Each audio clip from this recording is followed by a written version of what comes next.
Hey guys, and welcome back to another video. I just wanted to make a quick video as I have a couple of people asking about the tablet and what I think of it and how I use it, and yeah, just my thoughts basically. So I have a Wacom tablet. I got it second-hand from a guy called Chris Bailey, who's a really good photographer actually. If I can link him, I'll link him down below. Go and check out his Instagram down below. He's got some lovely portraits. I got it from him, and he said he never really used it, didn't really like it, couldn't get on with it.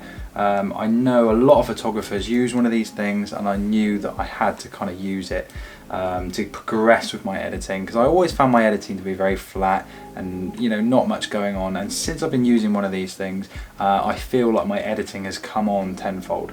So this is the small one. I was going to get a medium one, which is a bit bigger, but I decided to get the small one because if I didn't like it, it wasn't too much of an investment and I can get rid of it. But actually, it's a perfect size for me and my desk and where I am, and I don't really think that I need to get a bigger one, so I'm happy with how this one is and how big it is. You basically use it exactly like a mouse, but you get a pen. You get two little buttons on the pen, and you can program them to do anything you want as well. But I love it because it just gives you so much freedom to be able to paint, dodge and burn, and just do so much more than the mouse can do. And I've got it set up so that when I press harder in the dodging and burning, and when I'm painting, it will put down more ink the harder I press, and it will also put down more ink, but it will also make the brush head bigger. So the harder I push down, it put down more ink and make the brush head bigger. And then if I touch lightly on the pad, it's putting down very little ink and it makes it very small. So it is a really good tool, and yeah, I feel like my editing has come on so much since using it. So I've got an image here I took last year at Stourhead Gardens. It makes a quite good example. This is the raw file. It looks as if it's been edited, but it was such a beautiful morning. You can see all the dew on the leaves down here, and this leaf was positioned so beautifully. Many people have actually said that I put that there, but I didn't. It was positioned so beautifully on this patch of brown leaves that are here, but there's a few things I don't like these little things here, and it could do with lifting and a few bits of dodging and burning and just basic editing really. Let's jump in. We're in Photoshop right now, and yeah, let's pop down here and we will make sure we're selected. Pop down to the edits, and we're just going to select some brightness and contrast. Now when I take the brightness slider, I can increase some brightness just like we would in Lightroom.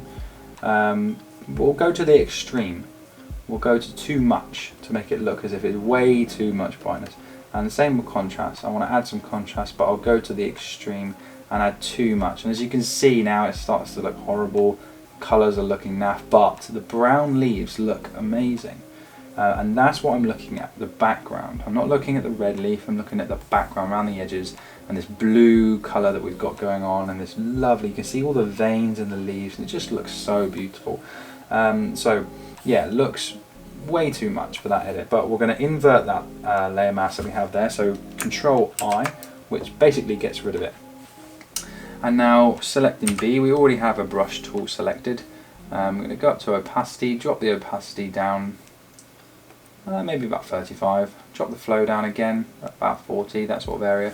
And with a nice big brush, and we're going to start to paint in that brightness and contrast that we just had.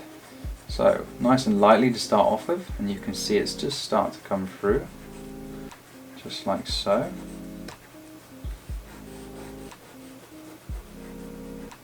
And nice and lightly around here, pushing really lightly on the pad, and you can really look at that gold and bronze coloured leaves just starting to come through. Be very picky, really lightly on the mouse here, on the pad rather. Let me say mouse.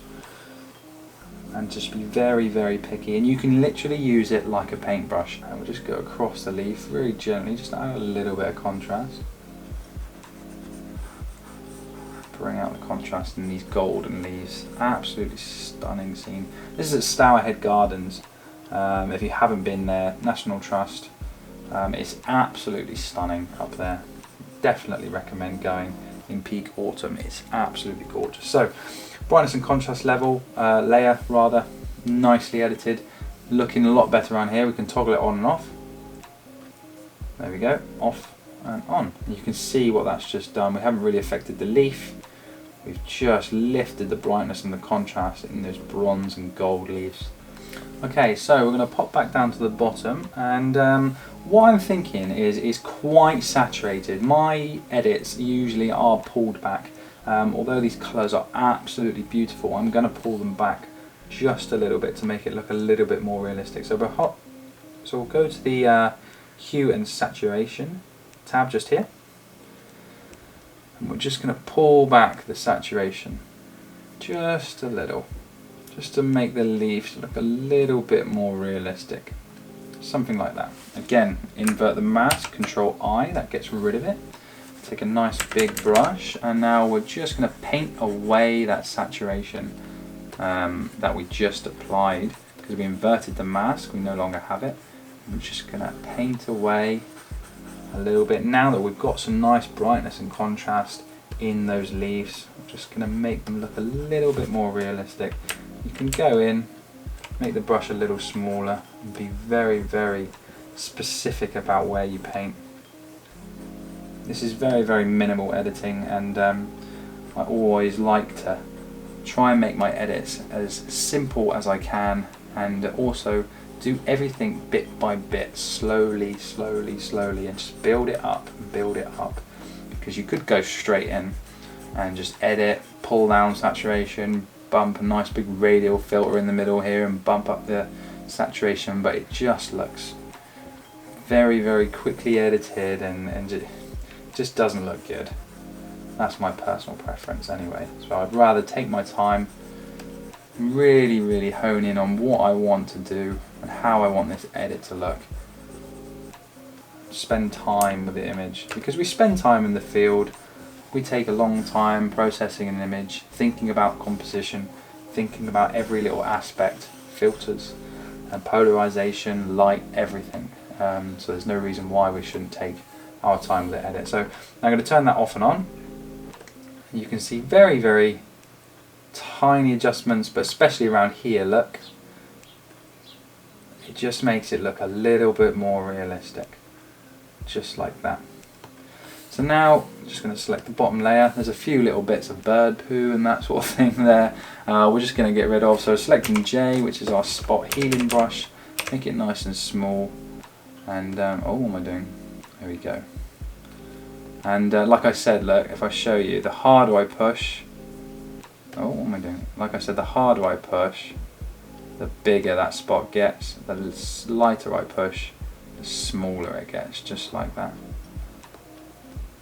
Just like that. Get rid of that bit there. That looks good. Get rid of that little hole thing. Bit like that. Okay, so now we're going to zoom in. It's got a nice little wheel on the Wacom tablet that you can use, and holding down space, I'm just going to check the edges. The edges are going to be a little bit soft because the main focus was the red leaf. And we're just going to be really quite picky, going around the edges, making sure that nothing's creeping into the frame that we don't want. Everything looks nice. There's nothing distracting that's going to catch the viewer's eye. I like the crop. I'm not fussed about changing the crop. I like how I shot it. I spent time making sure I got it right in camera. That's a little bit annoying. We could try and get rid of that little bit there. Let's try it again. There we go.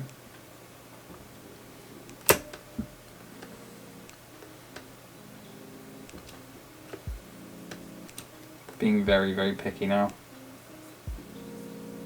But you can see the benefit of having this tablet. You couldn't be this precise with a normal mouse. As you can see, the lighter I press and the heavier I press, the bigger the ink goes down, or the eraser in this instance. So yeah, that's about all I would do with an edit like that.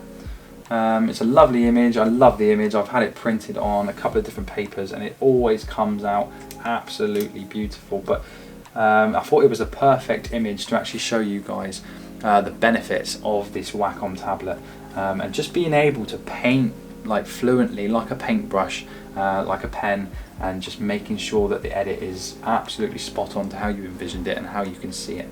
The mouse can be very destructive and you can't quite go into the edit as much as you'd want to. So yeah, a little insight. It's a Wacom INTOUS Pro Small, I think it's called, don't quote me. You get a really cool pen, nice little docking thing for your pen. But yeah, it's a really cool tool. I'm glad I made the investment and purchase one of these. So I hope this has answered a few questions to you guys out there. The Wacom tablet is a big asset into my gear now and my workflow, and this whole process of painting and dodging and burning becomes so much easier with a Wacom tablet. If you haven't subscribed to my channel already, please do click subscribe below, give us a like, tell us what you think down in the comments, and I'll see you guys in the next one.